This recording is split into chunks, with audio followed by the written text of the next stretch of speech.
كأس العالم 2022 في قطر هي النسخة السادسة التي سيتأهل إليها المنتخب الوطني التونسي، وهي النسخة الثانية على التوالي بعد مونديال روسيا. فما هي حظوظ منتخبنا الوطني للتأهل للدور الثاني؟ وما هي التشكيلة المحتملة مباراة الدنمارك؟ كل هذا وذاك تشاهدونه اليوم فيديو جديد من يلا كأس العالم. تابعونا. باش نحكيو على القائمة اللي تم اختيارها من المدرب جلال القائد، القائمة التي جدت عليها برشا مشاكل، برشا انتقادات، خاصة انها القائمة الوحيدة التي فيها 4 حراس مرمى من 32 فريق سيشارك في كأس العالم. المنتخب الوطني التونسي هو الوحيد الذي سيلعب ب4 حراس. حقيقة حاجة غريبة برشا، حاجة بيزار. نعرفوا السبب تاعها هو ما صار في مونديال 2018 عندما تضرب معز حسن في المباراة الأولى، وكيف تضرب بعدها فاروق بن مصطفى، وخلتنا وقتها نجيبوا معز بن شريفية في السيارة في آخر ماتش. هذا الكل ما همش أسباب الحقيقة باش يخليك تلعب 4 حراس، لكن يخليوك انك تخمم اكثر في الستاف تكنيك،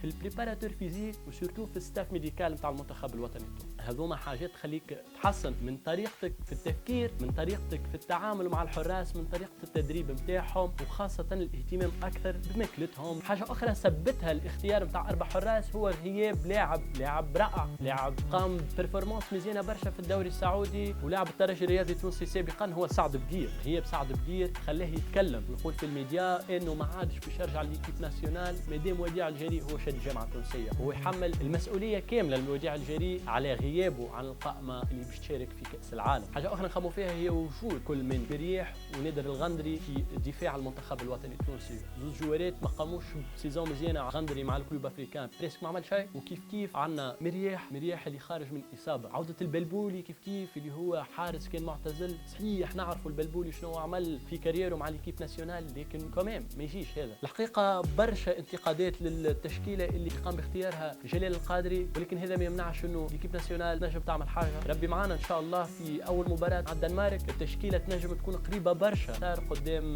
ايران في المباراه الوديه. التشكيله باش تكون 3-5-2 ولا 3-5-1-1. ثلاثه في الدفاع نورمالمون حسب جلال القادري وحسب الاختيارات نتاعو باش يكون كل من ياسين مرياح، الطالبي ونادر الغندري، والا بيتيتر في بلاصه ياسين مرياح باش يكون فما براون. على اليمين باش نلعبوا بالدراجر، وعلى اليسار بعلي العاب. الوسط كيف نبداو بكل من السخيري والعيدوني. ينجم يكون قدامهم حنبال المجبري، خاصه انه حنبال المجبري في البريود الاخيره لعب برشا تراح مع بلينغهام. فيزيكمون حنبال المجبري يعاونها فيها تراح كيما هكا. ان شاء الله يعمل كوب دو موند مزيانه برشا تخليه يقدم في الكارير نتاعو. بيان سور قدامهم عندنا زوز اللي هما باش يكونوا ان شاء الله يوسف المساكني وهبي الخزري، مع امكانيه استعمال كل من نعيم السليتي وكذلك بن سليمان. دونك عندنا الحقيقه بعض الخيارات. انا مانيش من النوع اللي يحب نلعبوا ب9 بونتا كيما السيفتين الجزيري ولا كما تاع ياسين الخنيسي. لا، نتصور انه نلعبوا بتريو هكا يكون تكنيس اكثر كيما السليتي المساكني والخزري. بتتر تعطي الاضافه في المونديال، وان شاء الله علاش لا نعملوا مفاجاه نرفض الدنمارك. واي نوت. ان شاء الله ربي معانا،